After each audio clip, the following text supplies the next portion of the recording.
écoute, un cœur rapide à comprendre et soucieux du bien de chacun. Et puis, 3 enfants se sont mariés. Brigitte est rentrée dans la vie religieuse. Les 13 petits-enfants sont arrivés, c'est bien heureux. Et maintenant, les arrière-petits-enfants viennent de 25. Au décès de papa, il y a 5 ans, elle est venue vivre à Baden. Un défi à 80 ans.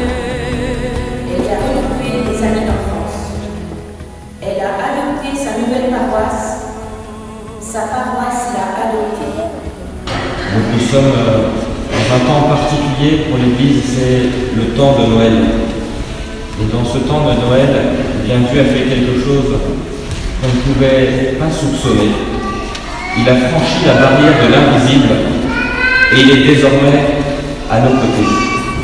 Tandis que Bonne Maman, qui était à nos côtés, eh bien, elle a franchi cette barrière de l'invisible.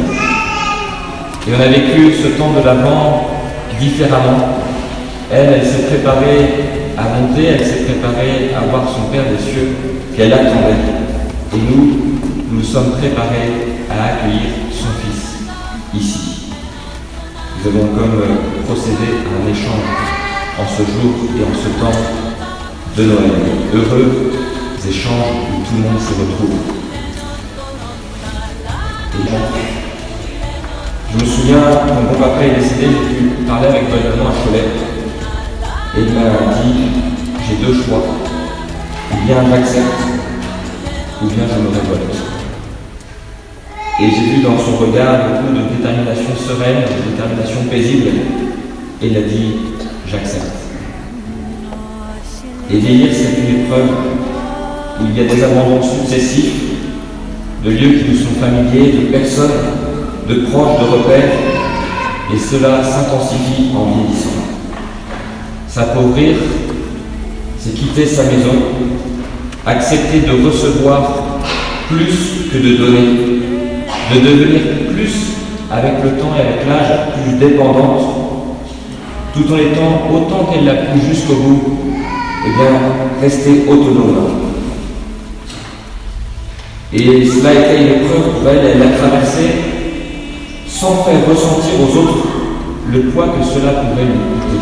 Bonne Maman eh bien, a suivi le Christ, elle a pris sa croix, et non par héroïsme, ni par goût de l'héroïsme, mais parce qu'elle aimait. Et saint Augustin nous dit, quand on aime, il n'y a plus d'effort, ou s'il y a un effort, l'effort lui-même est aimé. Et Bonne Maman a aimé, elle a donc aimé l'effort. Aimer, c'est tout donner, et se donner soi-même. Eh bien, c'est ce qu'a fait Bonne Maman, elle s'est donnée, elle s'est remise avec confiance entre les mains de ses enfants, leur faisant confiance. Je trouve que cette phrase du psaume lui va bien. Je tiens mon âme, je tiens. La douceur, c'est d'abord être maître de soi-même. Je tiens mon âme égale et silencieuse. Mon âme est en moi comme un petit vent.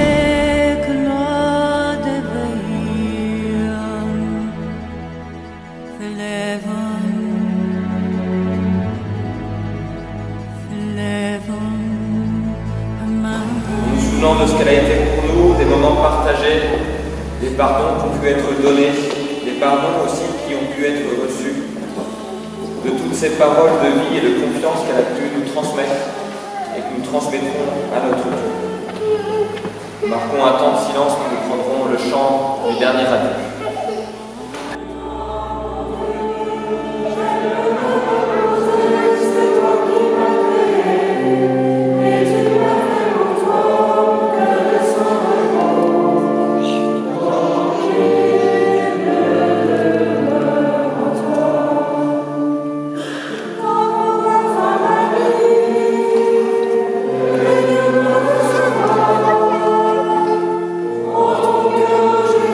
Jésus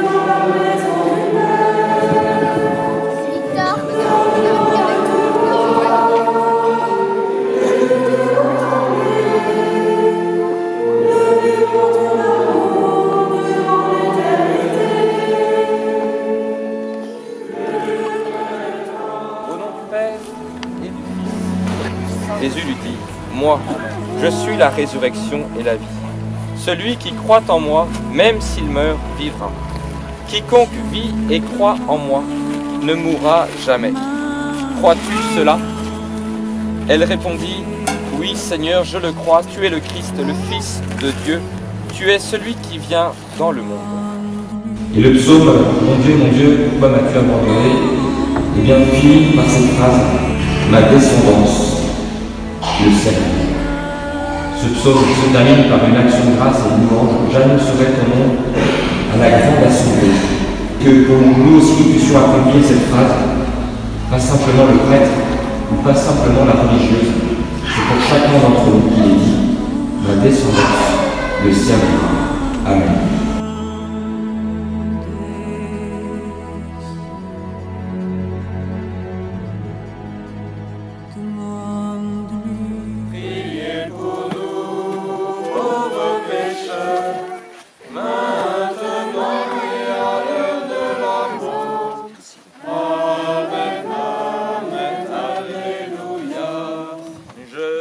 Salut Marie, comblée de grâce, le Seigneur est avec nous.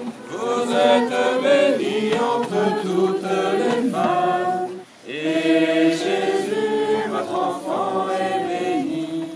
Sainte Marie, Mère de Dieu, priez pour nous pauvres pécheurs, maintenant et à l'heure de la mort.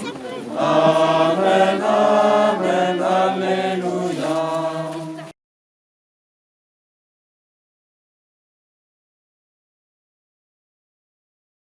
Jubilez, criez de joie, acclamez le Dieu trois fois saint, venez le prier dans la paix.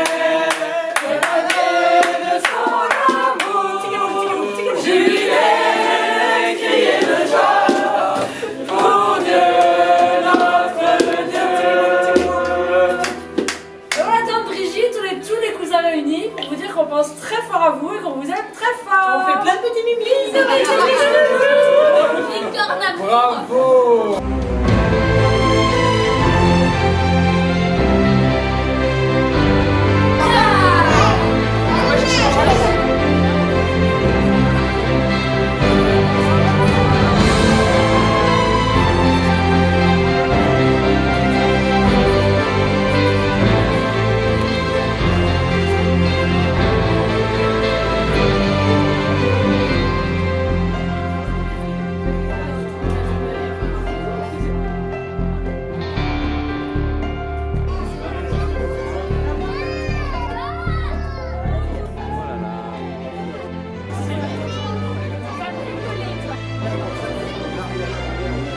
Début.